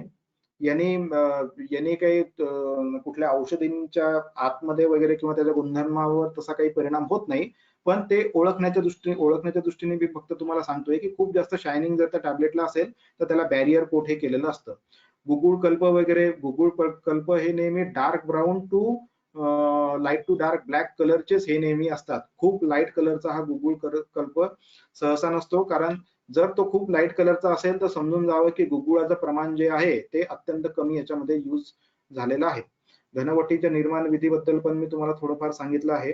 सिद्ध स्नेह कल्प यांची पण परीक्षा आपण कलर आणि स्मेल याच्यावरूनच आपण जास्तीत जास्त करू शकतो. कंपन्यांच्या औषधी ज्या आहेत त्या नेमक्या शास्त्रोक्त औषधी, पेटंट प्रोप्रायटरी, व्याधी प्रत्यनिक आणि गुणप्रत्यनिक या हिशोबाने आपण अनालाइज निश्चितपणे करू शकतो. आता व्याधी प्रत्यनिक औषधी आणि गुणप्रत्यनिक औषधी. आता गुणप्रत्यनिक औषधी बनवणाऱ्या कंपन्या आणि त्या हिशोबाने त्याला प्रेझेंट करणाऱ्या कंपन्या ह्या सुद्धा अत्यंत कमी आहेत. मॅक्झिमम कंपन्यांच्या औषधं जे आहेत ते व्याधी प्रत्यनिकच असतात. तर जिथे व्याधिनिक प्रत्यनिक औषधं ज्या कंपन्या क्लेम करतात त्यांना तुम्ही निश्चितपणे त्या बाबतीतला रेफरन्स डाटा तुम्ही मागू शकता, किंवा ज्यांच्याकडे काही ट्रायल्स नाही आहेत किंवा एखादा रॅशनॅलिटी जर चेक करायची आहे तर गुणप्रत्यनिकता तरी त्या कंपनीनी आपल्याला एक्सप्लेन करणं खूप जास्त आवश्यक आहे. आज आम्ही पण आमचे जे पेटंट प्रोप्रायटरी कल्प जे केलेले आहेत तर आम्ही पण आमचे पण काही व्याधी प्रत्यनिक औषधं आमचे पण आहेत, पण मॅक्झिमम औषधी जे आहेत ते आम्ही गुणप्रत्यनिक ते प्रमाणे औषधी जास्तीत जास्त डिराईव्ह करण्याचा आपण प्रयत्न करतो आहे. आणि डॉक्टर लोकांना, वैद्य लोकांना आज त्याच गोष्टींची जास्तीत जास्त गरज आहे आणि अपेक्षा आहे. व्याधी प्रत्यनिक औषधी भरपूर आहेत, गुणप्रत्यनिक औषधांची कमी आहे. कारण आपण जी चिकित्सा करतो आहे ती देश, काल, प्रकृती याच्यानुसार ती आपली व्हेरी होत जाते. आणि आपण चिकित्सा जी आहे ती गुणांची करतो. जो गुण वाढलेला आहे आपल्या दोषांचा म्हणा किंवा धातूंचा म्हणा, त्याला प्रत्यनिक अशी चिकित्सा आपण गुणप्रत्यनिक चिकित्सा आपण करत असतो. त्याच्यामुळे हे कल्प आज कंपन्यांनी बनवणं अपेक्षित आहे आणि आपण ते कल्प बऱ्यापैकी आपण बनवत आहोत. आता हे एक आमचं प्रॉडक्ट आहे एसबी सीड, हे व्याधी प्रत्यनिक औषध आहे. याचं डिस्क्रिप्शन सुद्धा आम्ही गुणप्रत्यनिकतेनुसार सुद्धा इथे दाखवलेलं आहे आणि व्याधी प्रत्यनिकतेनुसार सुद्धा दाखवलेलं आहे. त्याच्यामुळे SB seed capsule is indicated for PCOS, ही त्याची व्याधी प्रत्यनिकता झाली. आणि ही क्लेदारी टॅबलेट म्हणून आमची आहे. आता हिचं इंडिकेशन आमचं क्लेदवृद्धी आहे. आता क्लेदवृद्धी हा कोणता व्याधी नाहीये, हे एक लक्षण आहे. त्याच्यामुळे हे जे कल्प आम्ही बनवलेले आहेत हे गुणप्रत्यनिक कल्प आहे. क्लेद शोषण, द्रव शोषण, संग्राही ह्या त्याच्या प्रॉपर्टीज आहेत.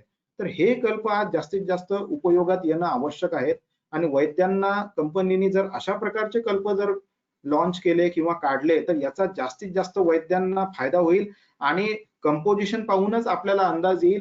या कल्पांच्या कोणी तुम्हाला एकदम क्लिनिकल ट्रायल पण मागणार नाहीत आणि काहीच नाही. कंपन्यांसाठी सुद्धा ते सोपं आहे आणि वैद्यांसाठी सुद्धा ते बनवणं खूप जास्त सोपं आहे.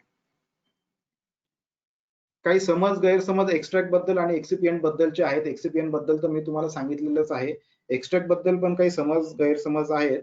तर एक्स्ट्रॅक्ट जनरली जे पावडर एक्स्ट्रॅक्ट वगैरे येतात त्याच्यामध्ये जनरल प्रोसेस त्याची अशी आहे की काढा काढून त्याला कॉन्सन्ट्रेट करून त्याच्यावर एक प्रकारचे एक्सिपियंटचा स्प्रे केला जातो आणि ते लगेच पावडर फॉर्म मध्ये कन्व्हर्ट होतं. त्याच्यामुळे एक्स्ट्रॅक्ट वापरणं किंवा एक्स्ट्रॅक्ट वाले औषधं हे वाईट आहेत अशातली काही गोष्ट नाहीये. उलट त्याच्यामध्ये क्वांटिफिकेशन वगैरे पण जास्त चांगलं येतं. पण एक्स्ट्रॅक्ट पेक्षाही भावित कल्प वगैरे जर ते आपले असतील तर त्यांनी अजून चांगलं रिझल्ट आपल्याला त्याच्यामध्ये येऊ शकतात. आणि एक्स्ट्रॅक्ट मध्ये फक्त एवढंच आहे की एक्स्ट्रॅक्ट वापरून बनवलेली औषधं ही थोडीशी गुरु असतात आणि सिंगल काष्टौषधी वगैरे यांच्यापासून बनलेली औषधं ही थोडीशी लघु असतात. हाच एक बेसिक फरक एक्स्ट्रॅक्ट ने बनवलेल्या औषधांमध्ये आणि बाकीच्या औषधांमध्ये आहे असं आपण समजू शकतो. तर एवढे समज गैरसमज त्याच्यामध्ये आहे. बाकी काही तुमचे प्रश्न असतील तर सांगा आता.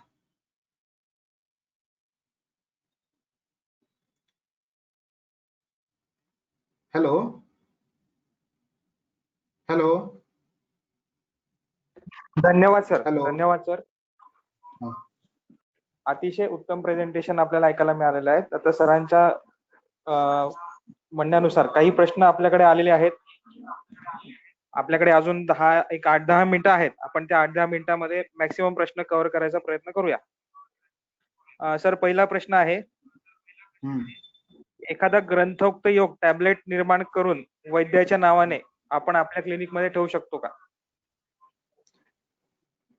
हो, आपण आपल्या क्लिनिक मध्ये तो ठेवू शकतो. फक्त आपण त्याला लेबलिंग करणं अपेक्षित आहे की समजा तो माझा कल्प आहे तर आपण त्याला लेबलिंग असं करणं आवश्यक आहे. आपलं नाव आणि आपल्या क्लिनिकचं नाव त्या लेबलवर असणं आवश्यक आहे आणि एक सेंटेन्सेस तिथे लिहिणं आवश्यक आहे की this medicine is for the patient of doctor Sarang Deshpande, असं एक सेंटेन्स त्याच्यामध्ये लिहिणं आपल्याला आवश्यक आहे. तर एवढं जर आपण लिहिलं तर ते आपण आपल्या एक्सटर्नल काउंटरवर सुद्धा लेबल लावून आपण ते लिगली ठेवू शकतो. ओके, धन्यवाद सर. दुसरा प्रश्न आहे, स्नेहकल्पना आपण जेव्हा तयार करतो तेव्हा घृत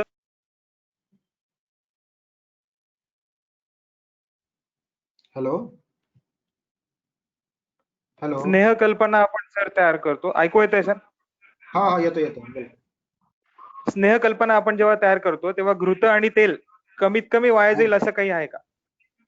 असं काही करता येईल का? हा, त्याच्यामध्ये आपण एक काम करू शकतो.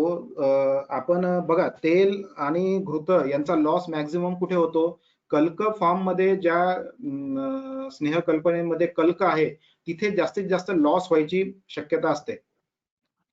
आणि हा लॉस आपला कधी होतो की जेव्हा तेल सिद्ध होत येतं, सिद्ध एकदा होतं, त्या कल्कामधला मॉइश्चर पार्ट जेव्हा आपला निघून जातो तेव्हा त्या कल्कामध्ये तेल जायला लागतं आणि तिथे ते तेल कल्कामध्ये जातं आणि तिथे आपला लॉस होणं सुरू होतो. म्हणजे हीटनी जो लॉस होईल तो होईलच, 2-4-5% जो होईल तो, त्याच्यावरती जो लॉस होईल तो कल्कामध्ये गेलेल्या स्नेहाने होत असतो.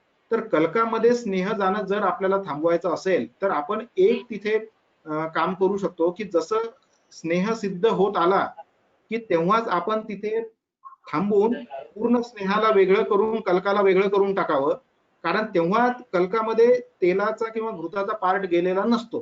तिथे जर आपण कल्क जर सेपरेट करून टाकला आणि उरलेल्या द्रव्यांना हीट करून मग आपण उरलेलं पाणी जर उडवून दिलं, सिद्ध केलं, तर आपण एक साधारण 5 ते 10% स्नेहाचा लॉस आपण निश्चितपणे वाचवू शकतो. ओके, धन्यवाद सर. याच्यानंतर अजून एक प्रश्न आहे की जसं तुम्ही एक्सिपियंट्स बरोबर सांगितलं, तसे तुम्ही मधू सांगितलं, शर्करा सांगितलं, तसं आपण साबुदाणा किंवा अरारूट वगैरे असे काही एक्सिपियंट्स वापरू शकतो का? काही कल्पना? साबुदाणा बघा कसं आहे, एक्सिपियंट मध्ये साबुदाणा जो आहे ना, तो तुमचं प्रायमरी मेटाबोलाइट्स मध्ये वगैरे येऊन जातो. आपल्याला एक्सिपियंटची क्वालिटी, सगळ्यात पहिली क्वालिटी काय काय पाहिजे असते की त्याच्या फूड व्हॅल्यूज नसाव्यात काहीच एक्सिपियंटच्या, आणि तो फार्मास्युटिकली इनर्ट असावा. जर साबुदाणा सारखा आपण घेतला तर साबुदाणा is a protein rich material आहे की नाही. म्हणजे साबुदाणा जर तुम्ही ऍज अ एक्सिपियंट वापरला म्हणजे तुम्ही खूप सारं प्रोटीन त्याच्यामध्ये ऍड केलं आणि मग ती गुरुकल्पना बनून जाईल. फक्त आपल्याला काय चिकटपणा येणं आवश्यक असतं बाइंडिंगसाठी. तर सगळ्यात चांगलं बाइंडिंग जे आहे, तर तुम्हाला जिलॅटिन जर चालत असेल तर तुम्ही जिलॅटिन सुद्धा वापरू शकता साबुदाण्यासारखं. त्याला काही नाही, अगदी थंड पाण्यामध्ये थोडंसं मिक्स केलं तर तुम्ही त्याला पण बाइंडिंग म्हणून, किंवा स्टार्च पेस्ट वगैरे हे सगळ्यात चांगले बाइंडर्स आहेत. देशपांडे. अजून एक प्रश्न विचारायचा आहे सर. बुक ऑफ एक्सिपियंट्स म्हणून येतं, बुक ऑफ एक्सिपियंट्स. त्याच्यामध्ये तुम्हाला सगळ्या एक्सिपियंटच्या माहिती भेटून जाईल. Book of excipients. Book of excipients. Okay okay. अजून एक प्रश्न आहे सर. बऱ्याचशा कंपन्यांमध्ये तुम्ही जसं सांगितलं की व्हॅल्यू जे असतात, कॉस्टिंग जे असतं ते बऱ्याच प्रमाणामध्ये व्हेरी होतं. काही लोक आरोग्यवर्धिनी साधारण 1200-1300 रुपये किलोने पण विकतात आणि काही लोक 7-8 हजार रुपये किलो पण विकतात. तर हे व्हेरिएशन आपण डोळ्यासमोर घेऊन आपण कसं समजायचं की ही कंपनी चांगली आहे आणि हिची औषधं चांगली असतील, अशी एक काही गाईडलाईन देता येईल का आपल्याला? बघा, कॉस्टिंग जर सिग्निफिकंटली जर कमी असेल एखाद्या कल्पाची, तर तो निश्चितपणे संशयाचा विषय तर असतोच. कारण एका सिग्निफिकंट लेवलपेक्षा 10 ते 20 किंवा फार फार तर 25% पेक्षा company to company prices vary होत नाहीत. 25 ते 30% पेक्षा जास्त प्राइजेस व्हेरी होत नाही. कारण मी तुम्हाला सांगितलेलं आहे की कुटकीचा रेट हा सगळीकडे सारखाच आहे. माझी कंपनी छोटी आहे म्हणून मला कुटकी महाग मिळते, आणि एखादी खूप मोठी कंपनी आहे ती 500 किलो कुटकी एका वेळेस विकत घेते म्हणून तिला कुटकी खूप स्वस्त भेटते. अशातला काहीही विषय नाहीये. त्यांनी जर 500 किलो घेत असेल आणि मी जर 50 किलो घेत असेल तर 5-6 रुपये इकडे तिकडे रेटमध्ये फरक येईल, पण सिग्निफिकंटली फरक बिलकुल येत नाही. आणि मेडिसिन लेवलवर जर ते आपल्याला ओळखायचं आहे तर जनरली आपले पंचभौतिक परीक्षण वगैरे तर आहेच. कुटकी जर असेल तर कुटकीची कटू तिक्तता पाहून तर आपण ओळखू शकतो. शिवाय दुसऱ्या काही गोष्टी या आहेत की जर आपण त्या टॅबलेटला पूर्ण हातामध्ये घेऊन जर चुना केला आणि जर त्याच्यामध्ये आपल्याला पांढरे पार्टिकल, पांढरी पावडर जर आपल्याला दिसत असेल तर निश्चितपणे समजून घ्यावं की डीसीपी सारखे एक्सिपियंट त्याच्यामध्ये व्हॉल्यूम मेकिंग साठी यूज झालेले आहेत. त्याच्यामुळे म्हणजे तुमचं फॉर्म्युलेशन त्यांचं ते डायल्युटेड आहे. त्याच्यानंतर डिसेंटिग्रेशन टाइम जो आहे टॅबलेटचा, आता आम्ही जे आमचे टॅबलेट बनवतो, आमच्या टॅबलेटचा डिसेंटिग्रेशन टाइम फक्त 5 ते 7 मिनिट आहे, याच्यावर बिलकुल नाहीये. तो तुम्ही घरच्या घरी सुद्धा चेक करू शकता. तुम्ही 1 ते 2 टॅबलेट किंवा जास्तीत जास्त 6 टॅबलेट एका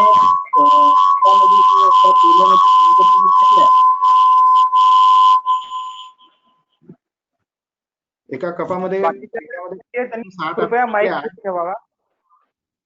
7-8 मिनिटं जर आपण शेक केलं तर ती 5 ते 7 मिनिटांमध्ये पूर्ण डिझॉल्व्ह होऊन जायला पाहिजे ती टॅबलेट. ती जर डिझॉल्व्ह होत नसेल तर समजून जायचं की त्याच्यामध्ये हार्डनेस इम्प्रूव्ह करण्यासाठी खूप जास्त एक्सिपियंट यूज केलेले आहेत. ओके. हॅलो. हा, बोला बोला. हॅलो. धन्यवाद सर. अजून बरेचसे प्रश्न आहेत आणि हे बरेचसे प्रश्न रेग्युलेटरीशी संबंधात आहेत की आपण मॅन्युफॅक्चरिंग करू शकतो का, किंवा मॅन्युफॅक्चरिंग करायला आपल्याला आपलं प्रॉडक्ट मार्केटमध्ये आणण्यासाठी काय काय करावं लागेल, किंवा याच्यासाठी कुठली प्रोसिजर फॉलो करता येते. तर यासाठी आपण सर पुन्हा एकदा तुमचं लेक्चर अरेंज करू असं मला वाटतं, कारण हे प्रश्न बरेच आहेत आणि बरेच वास्ट आहेत आणि एका 2 सेकंदात किंवा एका 2 मिनिटात उत्तर देणं त्याला शक्य नाही असं मला वाटतं. तर आम्ही तुम्हाला ग्वाही देतो सगळ्या श्रोत्यांना सुद्धा, की आम्ही व्यासपीठातर्फे आम्ही पुन्हा आपलं लेक्चर अरेंज करू याच्याबद्दल. नक्की नक्की नक्कीच. मी वैद्य आनंद दशपुत्रे सरांना विनंती करतो की त्यांनी आजच्या लेक्चरचा समारोप करावा. हॅलो. नमस्कार बोला सर. नमस्कार. नमस्कार. सारंग देशपांडे सर, आपलं मनापासून अभिनंदन आणि स्वागतही करतो मी. आपण अतिशय चांगल्या प्रकारे आजचा विषय मांडला. खरं म्हणजे माझं आणि श्रीरामचं बोलणं झालेलं की हा विषय सगळ्यांपर्यंत पोहोचला पाहिजे. अनेक प्रश्न आमच्या मनात अजूनही आहेत जे आपण पुढच्या याच्यामध्ये घेऊया. पण आज जसं लेक्चर तुम्ही सुरुवात केली आणि पहिले सांगितलं की वैद्य सापेक्ष अशी गोष्ट पाहिजे जी आता औषध सापेक्ष झाली. औषधाला खूप महत्व आलेलं आहे. या वैद्यांकडे ते बरे करू शकता का म्हणण्यापेक्षा या आजारासाठी हे औषध आहे का अशी विचारणा करतात लोक. तर इतकं औषधाचं महत्व वाढलेलं आहे. इथून आपण जी सुरुवात केली व्याख्यानाची आणि त्याच्या पुढे सगळ्यात महत्वाचा आणि छोटासा अतिशय पॉइंट आपण मांडला की डिजिटल वेइंग मशीन आपल्या क्लिनिकमध्ये असावं ज्याच्यामध्ये आपण औषधीचं प्रमाण व्यवस्थित घेऊन ते द्यायला पाहिजे. हा एक चांगला पॉइंट मांडला. त्याच्या पुढे आपण ह्युमिडिटी सांगितली की 50% पेक्षा जास्त ह्युमिडिटी आपल्या औषधीकरणाच्या रूम मध्ये नसावी. आणि सगळ्यात महत्वाचं म्हणजे औषधी डिस्पेन्सिंग आपण जिथं करतो तिथं सुद्धा या ह्युमिडिटीचं भान ठेवलं पाहिजे आणि असं त्याचं मशीन आपल्या सगळ्यांकडे जवळजवळ असलं पाहिजे. त्याच्यानंतर आपण सांगितलं की स्टेनलेस स्टीलचे भांडे आपण वापरायला पाहिजे जे की महत्वाचे अत्यंत. दुसऱ्या कुठल्याही प्रकारचा आता वापरण्याची गरज नाही. स्टेनलेस स्टील असलं ते सगळ्यात चांगलं आहे. त्याच्यानंतर आपण गुड मॅन्युफॅक्चरिंग प्रॅक्टिसेस मध्ये जे इन्स्ट्रुमेंट्स आहेत, टॅब्लेटिंग मशीन, मिक्सर वगैरे वगैरे याची सगळी माहिती दिली जी की वैद्यांना बरीचशी उपयोगी आहे आणि ते स्वतःच्या याच्यामध्ये सुद्धा उपयोग करू शकतात. नंतर आम्ही जेव्हा औषधं तयार करतो तेव्हा ते जसं पुस्तकात ग्रंथामध्ये प्रमाण दिलंय त्याचप्रमाणे घेत होतो. पण आपण जे पर्सेंटेज नुसार सांगितलं याचं महत्व आम्हाला समजलं आणि कसं आपण आरोग्यवर्धिनी किंवा कोणताही कल्पर बनवताना पर्सेंटेज मध्ये जर आपल्याला द्रव्य माहिती असेल तर आपण किती किलो व्यवस्थित बनवू शकतो हे खूप चांगली माहिती मिळाली. तसंच अवयवांबद्दल त्याचं इल्ड बघणं, घृत तेलांविषयीची माहिती आणि सगळ्यात महत्वाचं प्रिझर्वेटिव्ह की जो प्रिझर्वेटिव्ह टाकतो ते बॅक्टेरियोसिडल आणि बॅक्टेरियोस्टॅटिक या दोन पद्धतीच्या पेक्षा सिडल नसून स्टॅटिक आहे. ते फक्त तिथं ग्रोथ थांबवतात, ते बॅक्टेरियाला मारत नाहीत. अशा प्रकारचं प्रिझर्वेटिव्हचं कामे टाकायला पाहिजे नाही टाकायला पाहिजे हाही आपण असा विषय चांगला म्हणला. त्याच्यानंतर व्हिज्युअलेट कसं असावं कंपनीचं प्रेझेंट करताना ती योग्य आहे की नाही कशी ओळखावी याची पण माहिती आपण खूप छान दिली. आणि गुणप्रत्येक औषधी पाहिजे कंपन्यांच्या हे आपण सांगितलं. मला असं वाटतं खूप छान माहिती सर आपण दिली आहे. अजून आमच्या मनात काही प्रश्न आहे. आपण परत एकदा या विषयाचं हे घेऊया, व्याख्यान घेऊया. आणि याबद्दल मी तुमचे आयुर्वेद व्यासपीठ जळगाव आणि भुसावळ यांच्यातर्फे आभार मानतो. Thank you sir. धन्यवाद दशपुत्रे सर. मी सगळ्या श्रोत्यांचे सुद्धा पुन्हा एकदा आभार मानतो. मला मान्य आहे वेळेच्या अभावी आपण बरेचसे प्रश्न उत्तर घेऊ शकलो नाही, पण मी ग्वाही पण देतो की आपण सरांचं पुन्हा एकदा लेक्चर अरेंज करूया आणि त्याची लिंक आणि त्याचं हे सगळं तुम्हाला पाठवलं जाईल याची पण व्यवस्था केली जाईल. सगळ्यांनी मनपूर्वक सरांचं लेक्चर ऐकल्याबद्दल सगळ्यांचे मनपूर्वक धन्यवाद आणि सारंग देशपांडे सरांचेही मनपूर्वक धन्यवाद. आणि जळगाव आणि भुसावळ व्यासपीठ शाखेचा आयोजित हा कार्यक्रम संपला असं मी जाहीर करतो. धन्यवाद. धन्यवाद.